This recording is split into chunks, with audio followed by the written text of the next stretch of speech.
ito ay rated SPG, striktong patnubay at gabay ng magulang ang kailangan. Isang mapagpalang araw mga kapamilya. Posible nga bang magsanib puwersa sina Tanggol at Marcelo laban sa mga Montenegro at Caballero dahil iisa ang kanilang pinapakipaglaban? Yan ang ating aalamin sa bidyong ito. Hindi inaasahan ni Tanggol na ang kanilang pagpunta sa mansyon ni Don Facundo na may madugong mangyayari sa kanila dahil kaagad itong hinuli ng mga tauhan ni Don Facundo. Galit na sinabi ni Don Facundo na hawak niya ang buhay ng mga ito at habang luguan ang mukha ni Tanggol ay sinabi nito na wag idamay ang kanyang mga kaibigan dahil inosente ang mga ito. Kung kaya't sinabi ni Don Facundo na inosente din ang kanyang apong si Pablo at dito na sinabi ni Tanggol na hindi yung totoo dahil pinatay nga nito si Bubbles.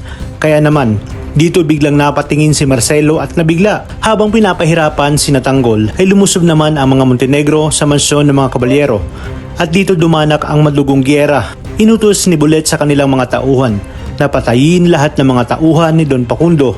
Mas lalong tumaas ang tensyon nang pinasok ni Ramon ang mansyon at pinadapa habang nagsisigawan sina Catherine at Senyora Bitina.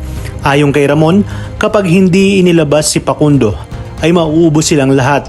Kaya naman hindi nakatiis si Pasing at sinabi na nasa bodega si Don Facundo. Kung kaya't isang matinding bakbakan ang mangyayari at inutos ni Ramon na patayin lahat ng tao na nasa bodega at itira lamang sa kanya si Marcelo at Facundo. Ngunit biglang magbabago ang lahat nang makita mismo ni Ramon ng kanyang dalawang mata kung paano pahirapan ni Don Facundo si Tanggol na minsan niya na nga rin nakaengkwentro at pinapahanap. Malakas kasi ang kanyang kutob na may koneksyon silang dalawa at maraming katanungan ang bumabagabag sa kanyang isipan sa tunay nitong pagkatao.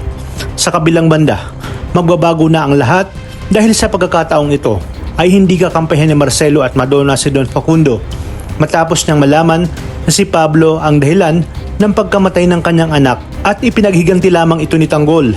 Maging si Madonna ay hindi magagawa ang utos ni Facundo na ubusin lahat ng kaibigan ni Tanggol dahil nga malaki rin ang kanyang utang na loob kay Tanggol na minsan ding nagligtas ng kanyang buhay mula sa tiyak na kapahamakan.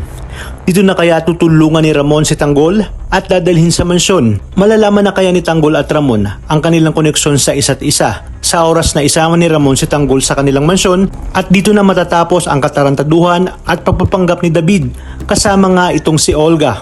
Talagang kaabang-abang ang mga susunod na tagpo sa seryeng ito. Kaya namang kapamilya, tuloy-tuloy ang pagtutok sa teleseryeng ito.